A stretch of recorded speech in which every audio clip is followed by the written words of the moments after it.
Hey everyone, today we're going to be looking at our next derivative rule, and this one is called the chain rule. So we've had things like the product rule, the quotient rule, we did exponential, trigonometric functions. The next big rule that we're going to talk about is the chain rule.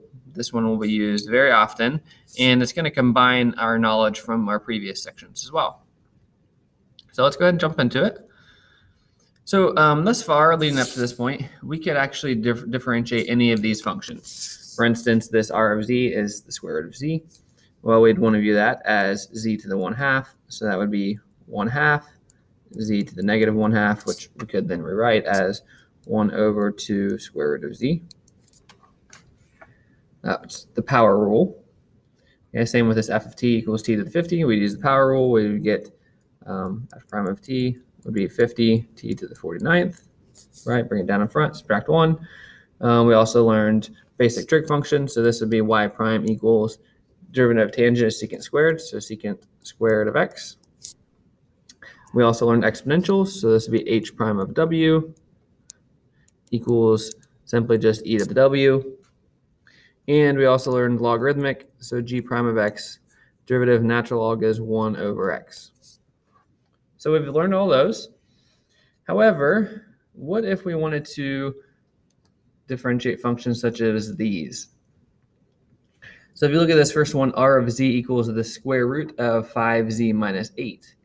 So the big difference between this one and this one is there's stuff inside of that square root function, right? Whereas before we only just had a single variable, whether it's x or y or z or w. It was just a single variable. But what if we have a function inside of that? So in other words, what if we looked at this as sort of two functions?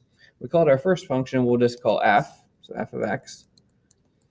And now we're just the square root of x. Okay. And then we had another function g, which was just the inside, 5z minus 8. Okay. So the f is sort of the outside, and the g is sort of the inside, right? If we think of it in this way, then we can think of the overall function there, r of z, as a composition. If you remember at the beginning of the year, we briefly talked about compositions. You also did this in pre-calc and algebra 2, presumably. So this would actually sort of be a composition of functions, f of g of x, right? Because remember, f of g of x, you take the g and you plug it into f. That would be written as, the square root of, we would take this and plug it all into there, the square root of 5z minus 8. So that's what we would start with, right? So how we're going to view all of these is sort of an outside function and an inside function. In the same way, this next one here, this f of t, that compares to this one here, where instead of having t to the 50, we have a whole function raised to the 50. So we look at our first function, our f of x, would in this case be sort of t to the 50. This is f of t, I guess. And then a g of t would be the inside. So that would be 2t to the third plus cosine of t. So if we look at this as two functions, sort of the outside as t to the 50, and then the inside as 2t cubed plus cosine of t. So that the composition of this, f of g of t, would actually be, well, we would take all of this and we plug it into that t. So it would be 2t to the third plus cosine of t to the 50. Right? So you can see how I'm breaking these down here. We're sort of looking at it as sort of the outside function and then an inside function, kind of the opposite of if we're thinking of a composition of functions. So you want to start to view these in that way. So the next one, it compares to the tangent of x. Okay, well, except for that, we've got this big thing here. But you can see it's just a tangent with a bunch of other things inside of it. So if we view this as sort of f of x was our tangent of x, right? And then our g of x becomes everything inside there. So the cube root of 3x squared plus tangent of 5x, right? So then the composition of this, the f of g of x, would then be the two put together. And you can see how this sort of goes on for the next one, right? We've got e to the w. Instead of that, we have e to this function, right? And then the last one here, instead of having just the natural log of x, I've got the natural log of another function. So it's sort of a function plugged into another function. We can't differentiate these in exactly the same way. We need a little bit different rule, and that's where the chain rule comes in. It allows us to differentiate a composition of two functions. So here's the chain rule. It says if we have two differentiable functions, we'll call f of x and g of x, the derivative of f of g of x, so again, this is a composition, it's like one function plugged into another, is f prime of g of x times g prime of x. So the derivative of a composition of functions would be sort of the derivative of the outside, if you will, with the inside still stuck in the middle, times the derivative of the inside. So that's how I think of it. In other words, the derivative of the outside function times the derivative of the inside function. So you want to start to pick these apart and view them as two separate functions. Think of it as the outside as one function f, so you're going to take the derivative of that, keep the inside in it, don't change it, and then differentiate the inside, we'll multiply it by that.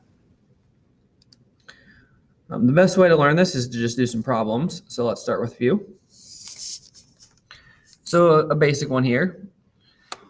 Notice we have sort of two functions. Again, you don't have to do this every time, but think of this as sort of an f of x is the outside, right? Which would just sort of be this here. So you can think of it as like x to the fourth, right? And then the g of x then, sort of the inside, would be all the inside there, 6x squared plus 7x. So when we differentiate this, when we find f prime of x, if you were to take the derivative of just this top part here, this f of x, that derivative would become 4x to the third, right? So essentially what we're going to do is bring this 4 down in front, becomes 4. Now instead of saying x though, we need to keep that whole function. So we're just going to keep it as 6x squared plus 7x. So 4 times 6x squared plus 7x, again, we just keep the whole inside. We got to drop that to a third power, right? Just the power rule there. Then the second part of that, so that's our f prime of g.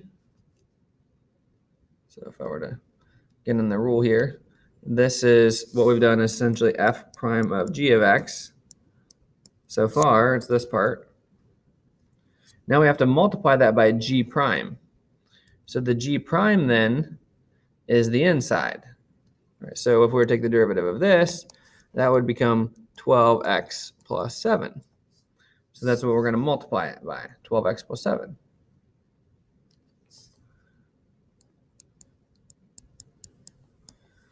For right now, don't worry about simplifying this in any way. I just want you to demonstrate that you know the rule. So although you could simplify this, we are not going to do. I wanted to just make sure that you show me what you're doing here. So there's our f prime of g of x times our g prime of x. And this is our answer. This definitely is a little confusing at first until you get the hang of it. But again, the key on this is viewing this as sort of an outside function and an inside function on all of these. It just takes a lot of practice. Let's try another similar one here. So again, the inside here, this is sort of the g, right? And the f is sort of just x to the negative 2. So if you think of your f of x, it's just sort of x to the negative 2. And you'll see in the next few slides, we can also refer to that sort of as a u. So like sort of the u. We'll get to that. All right, so when we differentiate this, g prime of t, we'll bring this negative 2 in front. So negative 2.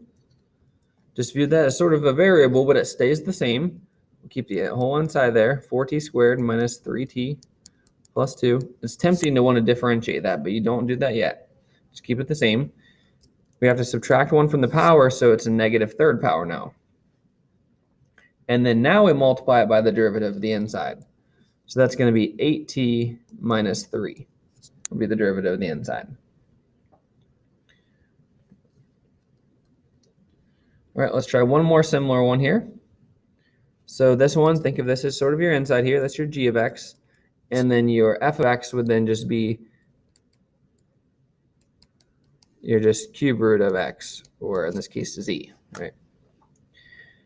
So you want to think of this, first of all, you might want to rewrite this as 1 minus 8z to the 1/3 power, all of it raised to the 1/3, because it's a cube root. So then y prime, we'll bring the 1/3 in front, keep the inside the same, 1 minus 8z, subtract 1, so that would be the negative 2/3 power. We then have to multiply by the derivative of the inside. The derivative of that inside would just be negative 8, because the 1 would go away, and the derivative of negative 8z is just negative 8. And again, I know you could simplify that. You would want to just write it as negative 8/3, and you'd want to take that to the bottom, but just leave it like this for now, so that I can easily look at your work and see that you did it correctly. And also, you could spend so much time simplifying these that you lose the point of practicing the chain rule. So don't go any further. All right, now the next one, we're going to change the notation just a tad. I think it's helpful to do so. But this is a trig function, so it's the cosecant. In this case, you're going to view sort of your f of x as the cosecant part, sort of the cosecant. And I'm going to call this cosecant of u, and you'll see why. So we got the cosecant, the f part, and then the inside, that's our g part, right? So that's just our, in this case, 7w. So you do the derivative of the outside on this one. The derivative of cosecant is minus cosecant cotangent. So it gets a little confusing here because it's going to be minus cosecant, and then we got to keep that 7w. Minus cosecant 7w, cotangent 7w. So that's sort of just the f prime of g part. And then we have to do times g prime. So then we multiply this thing by, you can put a little multiplications there if you want to, but then just be times 7. So typically how you would write this would actually just be negative 7 cosecant 7w cotan 7w. But for our purposes, certainly fine to leave it like that, because you would then just bring the 7 in front. This is where, again, it gets a little bit confusing. So if you remember, I think it's 2 videos ago, we did our trig derivatives, right? And I told you need to memorize those. When we looked at this slide previously, all of these I had as sort of sine of x, and then so the derivative of sine of x would be cosine of x, right? However, if we're looking at using the chain rule, which is often the case, generally we're not just trying to find the derivative of the sine of x, but we might be trying to find the derivative of the sine of 3x squared, something like that. It's more practical. We often want to look at that inside as sort of a u. And so if we did the derivative of the sine of u, for instance, the sine of 3x squared, right? Because it's not always just sine of x we're trying to differentiate. The derivative of this would be, well, the cosine, right? Because remember, the derivative of sine is cosine. So it's cosine of u times u prime. What that means is the derivative of sort of the outside times the derivative of the inside. So it works exactly the same. You would do cosine of 3x squared, but then you have to multiply that by the derivative of the inside, so the u prime. It becomes 6x. And you would traditionally probably just write that as 6x cosine of 3x squared. Again, you don't need to do that for this particular point because I just want you to show me that you're using the chain rule correctly. But that's how we're going to think of these. Instead of just the derivative of sine x as cosine x, think of the derivative of the sine of u as cosine of u times u prime. Similarly with cosine of u, when we take the derivative of that, that's going to be minus sine of u times u prime. Again, this is if there's a function, if there is a function inside the trig function. Function inside of a function. In other words, a composition. There's a function inside the trig function. Okay. So the derivative of the tangent of u, well, that's going to be secant squared of u times u prime. The derivative of cosecant of u would be minus cosecant u cotan u times u prime. So that was like the previous example we did. The derivative of secant of u is going to be secant u tan u times u prime. And the derivative of cotangent of u is minus cosecant squared u times u prime. So everything's the same except we just changed out the x for a u and then taking the derivative of that u. So if you've memorized those, it definitely is going to help you a lot in doing these. So let's just look at a couple more. Excuse me. All right, so the next one, h of u, h prime of u. Think about the derivative of the tangent, that's secant squared. So secant squared u, this is like our u in here. Okay. Secant squared u, so we're going to keep all this in here, plus 10u times u prime. So times the derivative of what's in there, and that's actually just 10. 4 goes away, 10u would just be 10. Again, just leave it like this for now, but if you were to write this on a test, you would actually bring that 10 in front, just make it 10 secant squared, 4 plus 10u. But I just want to see that you know the chain rule. Next one, a little bit more complicated trig function here. It's going to work the same way. So g prime of x. So think of this whole thing here as our u. It's all inside of that one trig function. Never mind the fact that there's another trig function. Just focus on the fact that we've got that function inside of a trig function. Okay. Now the 2 is just a constant, so it just sort of hangs out there. Right. So this becomes 2, derivative, think first the derivative of sine. So the derivative of sine is cosine. So 2 cosine u, so we keep the whole inside there, 3x plus tan x times u prime. So times the derivative of the inside, derivative of 3x is 3, derivative of tangent is secant squared x. So we've got 2 cosine of u times u prime. Okay, next up we've got an exponential function.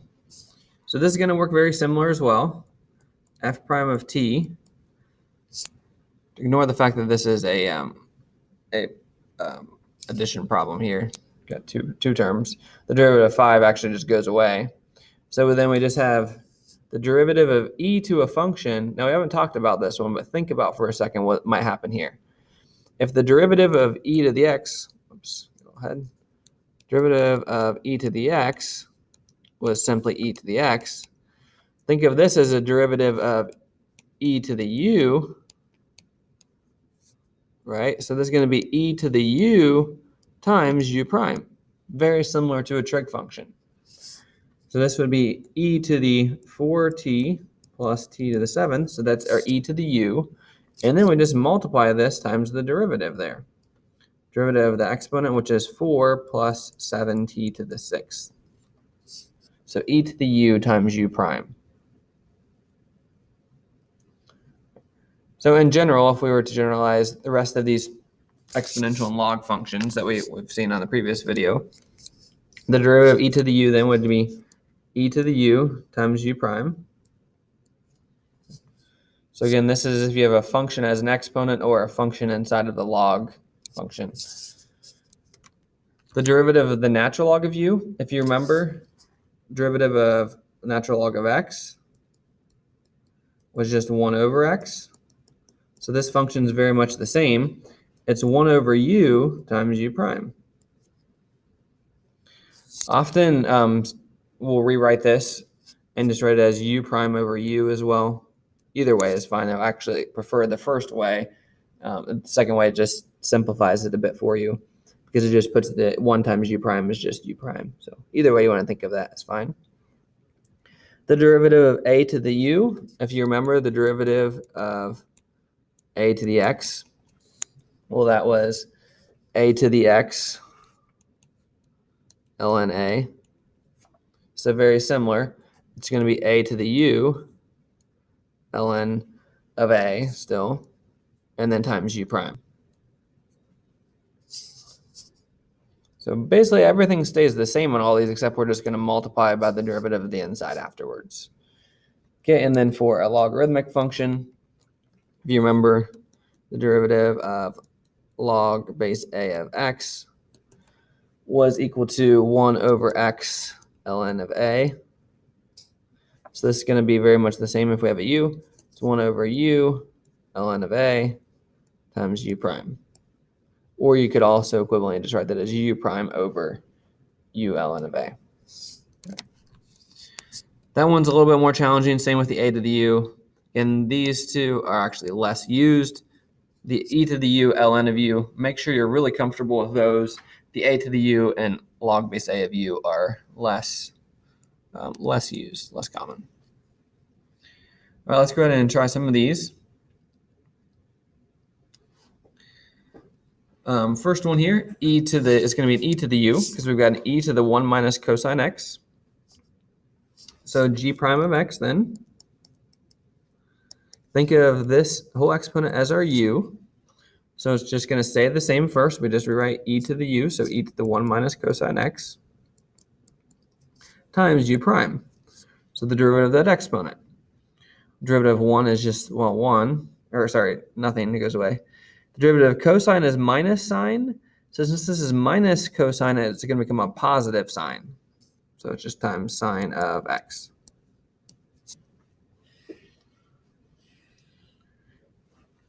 That's it for that one. The next one, we have a base 2 here. So again, think of this as our u up here. So the original one would be would be 2 to the x natural log of 2, right? So in this case, h prime of z is going to be 2 to the u natural log of 2 times u prime. So times derivative of 1 minus 6z, which is actually just negative 6. That's it. So not much changed on that one. Let's try another natural log here. So in this whole one, we're going to think of this whole inside as the u. So f prime of y.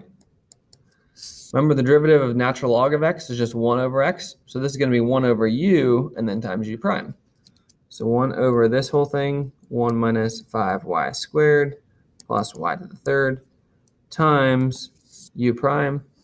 So the derivative of the inside there, 1 goes away, it becomes negative 10y plus 3y squared. And you could just write that on top of the fraction if you're thinking of it as u prime over u. Either or is fine. Okay, another one, another natural log. Again, you'll see these a lot. This whole thing in here, the sine x minus cosine, cotan u, x is the u. So it's going to be 1 over u, v prime of x. 1 over u, so 1 over the sine of x minus cotan x. So 1 over u times u prime. So the derivative of sine is cosine. Derivative of cotangent is minus cosecant cotangent. Sorry, minus cosecant squared. So since this is minus, if it's going to become a plus, cosecant squared of x. And again, you could write that on top if you want to. Yeah, just a few more here. This one is another trig function. So h prime of z. This one, this is kind of confusing because it uses the chain rule in 2 different ways. Remember this first one, this is good how it's written, but the second one, remember this is actually the sine of z to the 6th power is how we want to think of that. Sine to the 6th of z means sine of z to the 6th power. So the first one, when we use the chain rule, it's going to be the sine of u times u prime. So it's going to be the sine of z to the 6th times 6z to the 5th. That's the derivative of our first part, plus, now when we look at it as this way here, right, with the 6 up there, we'll bring the 6 down in front, That's going to be the in front, and then the inside stays the same, sine of z to the 5th power because we subtract 1. And then we have to do the derivative of the inside of that. Derivative of sine of z is cosine of z. And I actually realized I made a mistake at the first part of that. I'll look back there. Sorry about that. Sorry, shouldn't be sine of, oops, my eraser didn't work.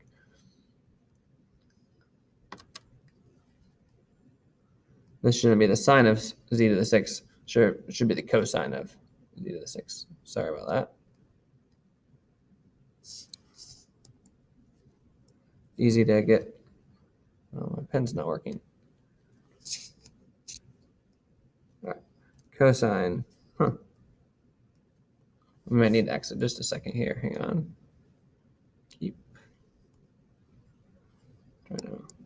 There we go. Cosine of z to the 6th times 60 to the 5th. Forgot to take the derivative of the first part there. Now, in the second one, you don't take the derivative initially because the sign is on the inside. So you keep it, and then you take the derivative. Let's try just 1 or 2 more here. This is just mixing a few different rules. So g prime of z, we just take, this is just normal derivative, power rule. 7 times 3 is 21, z to the 6th. Now we've got a sine of u, so it's going to be minus derivative of sine is cosine. So cosine of u, which is z squared plus 6, times u prime. So times derivative of the inside there, which is just 2z to the 1st. Just 2z.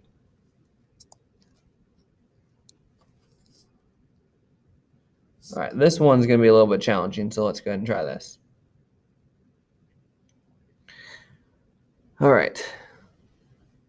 In fact, yeah, we can do this one. All right. There's a lot of parentheses in there, so I want to make sure it's something we learned how to do. All right. So first one, this is just one function here, and that's separated by that minus sign.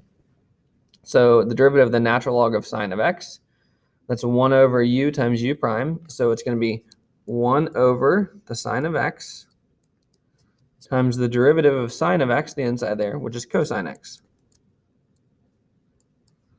So again, you could just write that cosine on top if you want to. Minus, this is a chain rule. You got to bring that 10 down in front. 10 times, we keep the inside the same, x to the 4th minus 3x to the 9th power, and then times the derivative of the inside, 4x to the 3rd minus 3. That is our answer.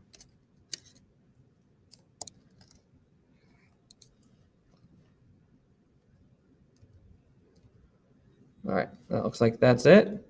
I know those are a little bit challenging. Really take your time, make sure you're using all the rules, refer back to these examples, and as always, make sure you're reaching out to me if you need help. There might be one other good one. We could take a look at this one, sorry. Sometimes it skips some. Might as well finish with this one. I'll give you one more practice problem here. S prime of w in this case. We've got inside function here. So this is going to be like sort of 7w to the 1/2 power. So it would be 1/2 times 7w to the negative 1/2.